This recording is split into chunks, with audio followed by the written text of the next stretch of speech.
આપણાથી વધારે અકળાયેલું છું પણ રજૂઆત એટલી અથડામણથી કરતો નથી. બરાબર. આજે પોલીસને જે ચરબી કૂદે છે ને બોટાદ પોલીસને, બીજું પણ એક કસ્ટોડિયલ ટોર્ચરની મેટર બની જેમાં મર્ડર થયું છે. હું આપને એક વસ્તુ કહું, બોટાદ પોલીસને જો એવો ફાંકો હોય કે અમારું કોઈ વાળ વાંકું નહીં કરે તો બહુ બધા લોકો એન્કાઉન્ટર કસ્ટોડિયલ ટોર્ચરમાં 5-5 વર્ષ રહી રહેલા પોલીસ કર્મી પણ ગુજરાતમાં છે.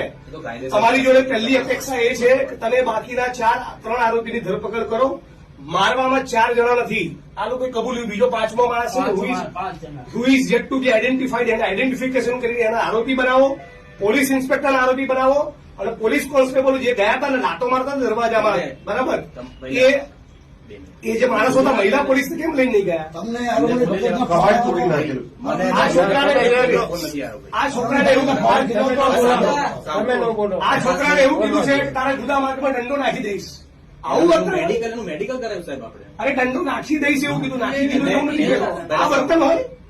હું તારું સ્ટેટમેન્ટ એનું લેશે, આપણે લીધું છે, એમાં જે પણ સત્ય છે તપાસ કરશું, બરાબર. અમે સાહેબ એમાં મહિલા પોલીસ તો લઈને નથી જતા. તમારા ઘરમાં 4 કોન્સ્ટેબલો ઘૂસવે છે, તમારા જ રાવલના ઘરમાં, મિસ્ટર રાવલના ઘરમાં, કે તમારા એસપીના ઘરમાં, કે ધારાસભ્ય વડગામના ઘરમાં, અને પોલીસ વાળા રાત્રે 2 વાગે ઘૂસી જાય અને મારા બાપાના બેડરૂમમાં મારી માં મારી ભાભી હોય, બરાબર, અને મહિલા પોલીસ થાય તો હું ટોયલેટ કરીશ.